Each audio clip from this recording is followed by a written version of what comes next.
خلاف ورزی احکام مصطفیٰ نہ کرو، اور خطا کرو بھی تو اتنی بڑی خطا نہ کرو، اور خود اپنے گھر کے چراغوں سے روشنی مانگو، پرائے گھر کے چراغوں کا آسرا نہ کرو۔ تو ناظرین، فرقہ واریت ایک لعنت، اس کے اوپر جو ہے وہ ڈاکٹر مرتضیٰ مغل صاحب سیر حاصل بات کر رہے ہیں۔ ڈاکٹر صاحب یہ بتائیں کہ فرقہ واریت کا آپ نے بتا دیا کس قدر یہ کیسے جو ہے وہ قرآن نے اس کو روکا، کس طرح اسوہ رسول نے روکا اس کو، لیکن اب اس لعنت کا تدارک جو ہے اس کے کوئی پریکٹیکل سٹیپ بھی تو ہوں گے نا، معاشرہ کس طرح اس سے نجات حاصل کرے؟ شکریہ بیگ صاحب۔ قرآن کی 2 آیات اگر آپ اجازت دیں تو میں اس میں کوٹ کر دوں۔ سورہ بینہ کی آیت ہے وَمَا تَفَرَّقَ الَّذِينَ أُوتُوا الْكِتَابَ إِلَّا مِن بَعْدِ مَا جَاءَتْهُمُ الْبَيِّنَةُ، پہلے بھی بیان کر چکا ہوں مختلف پیرائے میں۔ اس میں بھی قرآن یہی کہتا ہے کہ یہ تفرقہ پھیلاتے ہیں، ایسا نہیں کہ انجانے میں پھیلاتے ہیں، جانتے ہیں سارا کچھ۔ اور یہودیوں کے بارے میں کہا یہ ایسے ہی پہچانتے ہیں حضور کو یا قرآن کو جیسے اپنے بیٹوں کو پہچانتے ہیں، ٹھیک ہے جی۔ تو یہ سب جانتے ہیں، چونکہ علماء ہیں، انہوں نے 10 سال 15 سال لگائے ہیں، جانتے ہیں۔ بعض اوقات مجبوریوں میں، بعض اوقات تعصب میں، بعض اوقات کسی بھی چکر میں، ایسا نہیں ہے کہ پتہ نہ ہو، چند لوگ ہوں گے شاید ان کو پتہ نہ ہو، باقی جو قرآن حدیث پڑھا ہوا ہے تو میں اگر آیتیں کوٹ کر رہا ہوں تو میں اپنے پاس سے تو نہیں لایا، آپ بات کر رہے ہیں تو اپنے پاس سے تو نہیں لایا، یہ لکھی ہوئی ہیں اور یہ تو کلام اللہ ہے، یہ تو چینج نہیں ہو سکتا کہ وَمَا تَفَرَّقَ الَّذِينَ أُوتُوا الْكِتَابَ إِلَّا مِن بَعْدِ مَا جَاءَتْهُمُ الْبَيِّنَةُ۔ ان تفرقہ بازوں نے تفرقہ پھیلایا کب؟ کہ جب اس کے بعد بینہ آ چکی تھی، روشن دلیلیں آ چکی تھی، اور جب کہ ان کو کہا گیا تھا وما امروا، ان کو حکم کیا دیا گیا تھا الا لیعبدوا اللہ مخلصین لہ الدین حنفاء، ان کو کہا گیا تھا کہ ابراہیم کی ملت کی طرح یکسو ہو کر اللہ کی جناب میں سر رکھ دو، اللہ کے رسول سے محبت کرو۔ اور کہیں کہا ومن یرغب عن ملت ابراہیم الا من صفی نفسہ، اور ابراہیم کے طریقوں سے، ابراہیم کے دین سے تو وہی دائیں بائیں ہوگا جو پاگل ہے، جس کا الا من صفی نفسہ، جس کا دماغ نہیں کام کرتا۔ اور ابراہیم کون؟ اذ قال لہ ربہ اسلم۔ آج ہمارا بھی یہی رویہ ہونا چاہیے کہ جب اللہ نے کہا کہ اسلام لا، قال اسلمت لرب العالمین، اس نے فوراً کہا میں اپنے رب کا مسلمان ہوا، اپنے رب کا مطیع ہوا۔ اور اس پہ تعریف آئی وَإِبْرَاهِيمَ الَّذِي وَفَّى، ابراہیم نے اپنے رب سے وفا کا حق ادا کر دیا۔ یہ ہمیں بتایا گیا ہے کہ اس طریقے سے چلو، اس معاملے پہ چلو۔ اور سورہ شورى میں آیت آتی ہے کہ شرع لکم من الدین ما وصی بہ نوحا والذی اوحینا الیک، کہ یہ دین کیا ہے؟ یہ نوح کو جو دین دیا تھا وہی دین ہے، اے نبی آپ کو بھی وہی دیا ہے۔ وما وصی بہ، یہ دین دیا گیا تھا ابراہیم و موسیٰ و عیسیٰ، ان سب نبیوں کو دین دیا۔ کیا کہا گیا تھا؟ ان اقیم الدین، اس دین پہ قائم رہو، اس دین کو قائم کرو۔ ولا تتفرقوا فی، دیکھو گروہ فرقے نہ ہو جانا۔ اچھا، اس کے باوجود نہیں مانتے تو میں آپ کو ایک قرآن کی آیت ہے وہ سنانا چاہتا ہوں، جس میں اگر میں اور آپ اور ہمارے ناظرین کان کھول کر سنیں تو پہلے پروگراموں میں یوں کی چیزیں میں نے پیش کی ہیں، یہ میں خود اس سے بڑا خوف کھاتا ہوں، پیار بھی آتا ہے اللہ کا اور خوف بھی کھاتا ہوں۔ میں آپ کے لیے لکھ کے بھی لیں، سورہ اعراف آیت نمبر 37 ہے، وَمَنْ أَظْلَمُ مِمَّنْ افْتَرَىٰ عَلَى اللَّهِ كَذِبًا، کہ اس سے بڑا ظالم کون ہوگا کہ جو اللہ پر جھوٹ باندھے، یعنی کہ اللہ نے نہیں کہا، رسول اللہ نے نہیں کا حکم دیا، اور میں کہوں جی ایسا ہے۔ اگر یہ ہے یعنی کہ اللہ کی بات پر بات بلند کی ہے، حضور کی بات پر بات بلند کی ہے، انہوں نے نہیں کہا تھا میں نے کہہ دیا، انہوں نے کہا تھا میں نے روک لیا، چھپایا، تو او کذب بالصدق او کذب بآیاتہ، یا اللہ کی آیات کو طریقے بھیلے سے جھٹلایا۔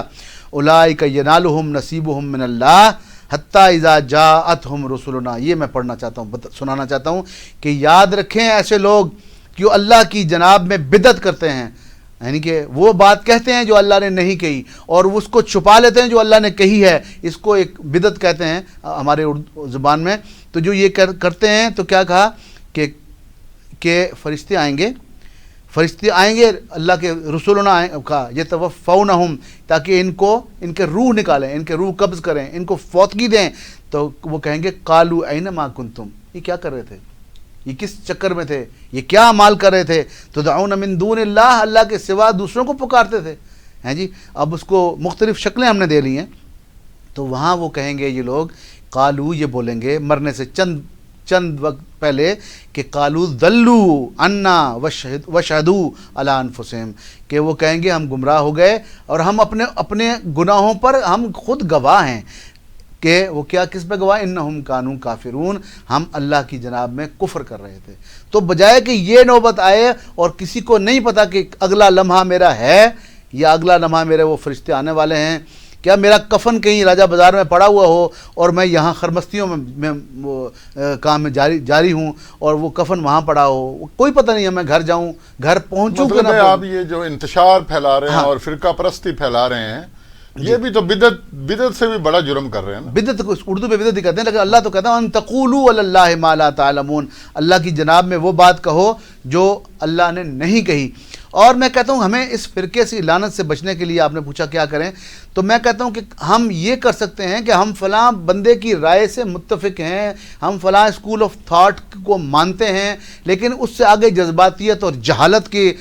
کافر اور مسلمان یہ نہیں، ہم یہ کہیں کہ ہم اول آخر مسلمان ہیں، ہمارا فرقہ کوئی اس سے آگے تعارف نہیں ہے، لیکن ہم فرض کریں ہم بیگ راج صاحب کی فلاں تحقیق کو میں مانتا ہوں، کوئی بات نہیں، فلاں نہیں مانتا۔ اگر کوئی یہ کہے کہ میں بیگ راج صاحب کی 100% باتوں سے متفق ہوں تو اس کا مطلب میں پاگل ہوں، کیونکہ بیگ صاحب رسول نہیں ہیں، معصوم نہیں ہیں، ان پہ کلام نہیں اترا۔ تو جہاں اختلاف نہیں ہے، وہ امام شافعی کی وہی بات ہے کہ حضور کے روضے پہ کھڑے ہو کے فرمایا کہ اس قبر والے کے سوا میں دنیا میں ہر شخص سے اختلاف کر سکتا ہوں، اس سے اختلاف نہیں ہوگا۔ تو اختلاف تو ہوگا، اگر یہ بات ہے تو کسی بھی اس کے علاوہ، مسلمان کے علاوہ جو ابراہیم نے آپ کا نام رکھا ہے علیہ السلام، کسی مذہبی تعارف کو پسند نہ کریں، سب نقطہ نظر رکھنے والے علماء کی قدر کریں، وہ چاہے جو بھی کریں، لیکن آپ ان کی قدر کریں، ان پہ بلا وجہ ان کو طعن و تشنیع کا نشانہ نہ بنائیں، اور دلیل اور علم کی بیس پر بات کریں۔ اور اللہ خود کہتا ہے کہ دلیل سے بات کرو،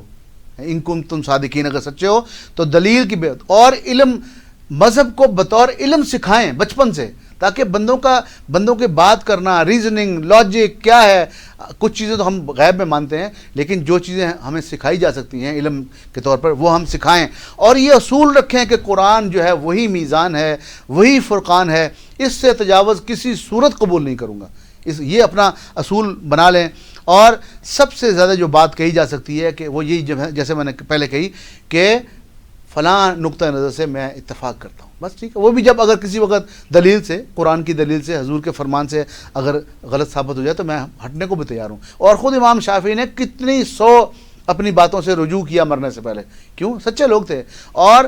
یہ جو بڑے امام تھے ہمارے، یہ آپس میں ایک دوسرے کے پیچھے نمازیں پڑھتے تھے، ایک دوسرے کی عزت کرتے تھے، اور یہاں تک میں بتاؤں آپ کو بیگ صاحب کہ قرآن فرماتا ہے، ایک وہ شعر یاد آ گیا کہ عشق قاتل سے بھی اور مقتول سے ہمدردی بھی،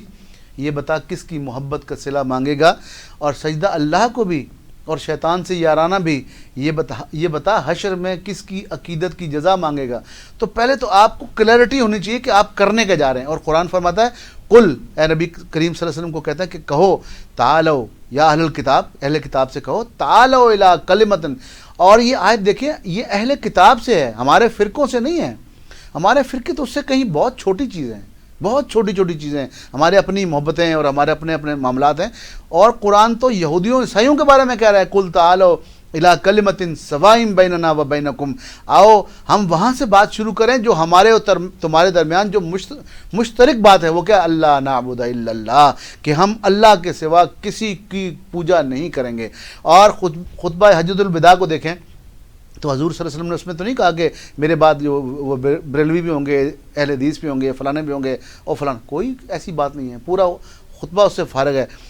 کہا تو یہ کہا میں تمہارے درمیان 2 چیزیں چھوڑے جا رہا ہوں، اگر ان کو پکی طرح سے پکڑ لو گے لن تضلوا ابدا، کبھی گمراہ نہیں ہوگے۔ وہ 2 چیزیں کیا ہیں؟ کتاب اللہ، اللہ کی کتاب، و سنت نبی، یہی اور اس کی نبی کی سنت، حدیث نہیں۔ حدیث کو ہم مانیں گے، حضور کا علم ہے، حضور نے جو باتیں کی ہیں، جہاں کمنٹ کیا ہے، تشریح کی ہے، کوئی بات ہے ہم ضرور مانتے ہیں، لیکن اس کو قرآن کی کسوٹی پر، سنت کی کسوٹی پر، عقل سلیم کی کسوٹی پر پرکھیں گے اور پھر اس کو مانیں گے۔ تو اختلاف رائے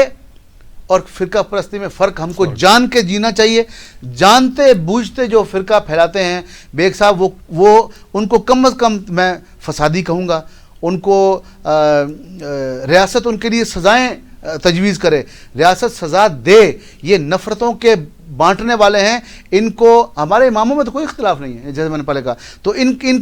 نفرتیں پھیلانے والوں کو، ان کینسر زدہ لوگوں کو، ان ناسور زدہ لوگوں کو اب تو یہ انہوں نے کر دیا ہے کہ فرقوں کی پرچم تلے یہ خیرات بھی اکٹھی کرتے ہیں، ان کے کوئی کام اچھا بھی کرتے ہیں، خدمت کا بھی کام کرتے ہیں، تو وہ اپنے فرقوں کے پرچم تلے کرتے ہیں۔ تو ہمیں معاشرے میں نگاہ دوڑائیں تو ابھی شاید فوج ہے جو شاید تھوڑی بچی ہوئی ہے، باقی تو تمام معاشرہ ہمارا اس میں ڈھل گیا ہے اس چیز میں۔ تو اسوہ رسول اور کلام اللہ دو ہی چیزیں ہیں جس سے ہم مل کے بچ سکتے ہیں۔ تو میں اینڈ پہ یہ بیگ صاحب آپ کی اجازت سے کہ وہ جو ہمارے نابینا شاعر تھے کراچی کے اقبال عظیم، ان کے اشعار پہ ختم کرنا چاہتا ہوں۔ بہت سی چیزیں تھیں، کچھ رہ گئیں، کچھ ہو گئیں، ہماری ایک چھوٹی سی کاوش ہے۔ ہم بیسیکلی ناظرین آپ کو موٹیویٹ کرنا چاہتے ہیں۔ ہمارا مطمع نظر یہ ہے کہ ہم کوئی عالم دین، کوئی مفتی، کوئی اس طرح کے وہ بڑے بڑے ناموں والے نہیں ہیں۔ ہم صرف آپ کو موٹیویٹ کرتے ہیں کہ آپ خود اپنے ہاتھوں سے قرآن مجید کو کھولیے، اپنی آنکھوں سے اس کو پڑھیے، ایک عالم کو نہیں 10 علماء کو پڑھیے، اپنے ذہن کو استعمال کیجیے اور اس کے بعد فیصلہ کیجیے کہ کس عالم کی، کس بزرگ کی، کس امام کی رائے بہتر ہے۔ جس رائے کو آپ بہتر سمجھتے ہیں اس کو مانیے۔ تو میں یہ اس پہ ختم کرتا ہوں اقبال عظیم کے اشعار پہ جو انہوں نے فرقہ پرستی کو ہی غالباً اس پہ ٹون میں لکھے ہیں کہ خلاف ورزی احکام مصطفیٰ نہ کرو، خلاف ورزی احکام مصطفیٰ نہ کرو، اور خطا کرو بھی تو اتنی بڑی خطا نہ کرو، اور خود اپنے گھر کے چراغوں سے روشنی مانگو، پرائے گھر کے چراغوں کا آسرا نہ کرو، اور تمہارا نام ہے منسوب کج کلاہوں سے، گداگروں کی طرح عرض مدعا نہ کرو، اور صفیں درست کرو اور قدم ملا کے بڑھو، یہ وقت اور ہے اب صرف التجا نہ کرو، اور دعا بھی صرف عزائم کا ساتھ دیتی ہے، دوائے درد بھی ڈھونڈو فقط دعا نہ کرو، اور جو ہو سکے تو تقاضائے وقت پہچانو، گھروں میں بیٹھ کر اوروں پہ تبصرہ نہ کرو، یہ گھر تمہارا ہے، یہ دین بھی تمہارا ہے، یہ پاکستان بھی تمہارا ہے، یہ گھر تمہارا ہے، اس کے مقید تمہارے ہیں، جو اپنے لوگ ہیں ان کو جدا جدا نہ کرو۔ السلام علیکم۔ تو ناظرین آپ نے دیکھا کس خوبصورتی کے ساتھ جو ہے وہ ڈاکٹر مرتضیٰ مغل صاحب نے ساری گفتگو کا جو ہے آخر پہ احساس دلایا ہے۔ اللہ کرے یہ احساس ہمارے اندر جاگزیں ہو جائے۔ انشاءاللہ ملیں گے دوسری نشست میں۔